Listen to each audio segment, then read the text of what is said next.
गजा ceasefire deal को लेकर Hamas ने एक बार फिर इजरायली सीजफायर प्रपोजल को सिरे से खारिज कर दिया है। नेतन्याहू के जरिए गजा में मिलिट्री ऑपरेशन के इजाफे और भुखमरी को जंग के हथियार के तौर पर इस्तेमाल करने का हवाला देते हुए हमास इजरायल की सख्त मजम्मत की।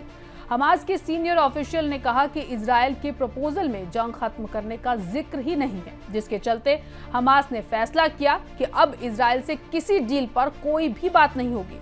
इजरायल जंग चाहता है तो जंग ही सही। वहीं दूसरी तरफ नाटो देश फ्रांस ने भी गजा में जंग के नेतन्याहू के फैसले को लेकर इजरायल की क्लास ले ली है। फ्रांसीसी वजीर जीन नोएल बैरोट ने इजरायल के जीतो और पकड़ो प्लान को इंसानी कानून की खिलाफ वर्जी करार दिया है। नाजरीन, हमें ऐसा खदशा है कि सच्ची खबरें दिखाने में हमें जल्द ही चुनौतियों का सामना करना पड़ सकता है और हमारे YouTube चैनल तहजीब टीवी को टर्मिनेट भी किया जा सकता है। इसीलिए आपसे गुजारिश है कि हमारे नए चैनल जिसका नाम है तहजीब टीवी ऑफिशियल, आप उसे अभी सब्सक्राइब कर लें, ताकि अगर हमारा ओरिजिनल चैनल तहजीब टीवी किसी भी वक्त टर्मिनेट हो जाए तो आप आसानी से हमारे बैकअप चैनल से जुड़ सकें। हमारे नए चैनल तहजीब टीवी ऑफिशियल का लिंक डिस्क्रिप्शन में दिया गया है। शुक्रिया।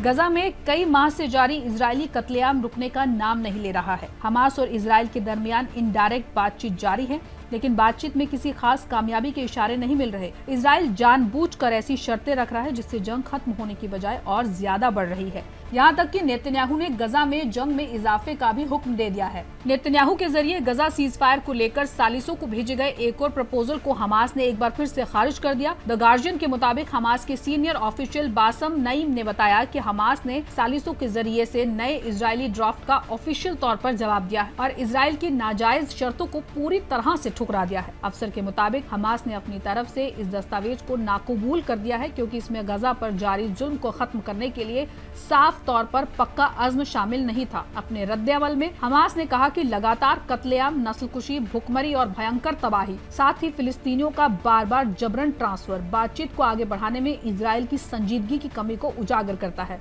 हमास ने इजरायली प्रपोजल को खारिज करते हुए कहा कि जब तक गजा में इजरायल भुखमरी के जरिए फिलिस्तीनियों पर जुल्म करना खत्म नहीं कर देता, तब तक ग्रुप किसी भी किस्म की डील पर बातचीत करने में कोई दिलचस्पी नहीं रखता। हमास ने ये भी कहा कि गजा में इंसानी मदद पहुंचाने में अमेरिका की नाकामी गंभीर बातचीत में शामिल होने के लिए इजरायल पर असरदार दबाव डालने में वाशिंगटन की माजूरी को उजागर करता है। वहीं दूसरी तरफ एक गैर मुस्लिम नाटो मुल्क ने भी इजरायल की क्लास लगा डाली। एक तरफ जहां बड़े बड़े अरब मुमालिक इजरायल के जुल्मों पर चुप्पी साधे हुए हैं, ऐसे में कुछ गैर मुस्लिम मुमालिक भी हैं जो अपनी गैरत का सबूत देते हुए इजरायल के जुल्मों के खिलाफ आवाज बुलंद कर रहे हैं। अरब न्यूज के मुताबिक फ्रांस के वजीर खारजा ने मंगल को कहा कि पेरिस गजा में इजरायल के नए फौजी ऑपरेशन की कड़ी मजम्मत करता है। जीन नोएल बैरोट ने एक रेडियो इंटरव्यू में कहा, ये नाकाबिले कबूल है। उन्होंने कहा कि इजरायली हुकूमत इंसानी कानून की खिलाफ वर्जी करती है, क्योंकि उसके सिक्योरिटी कैबिनेट ने एक प्लान को मंजूरी दी है, जिसके बारे में एक इजरायली अफसर ने कहा कि इसमें गजा पट्टी पर जीत हासिल करना और इलाकों पर कब्जा करना शामिल होगा।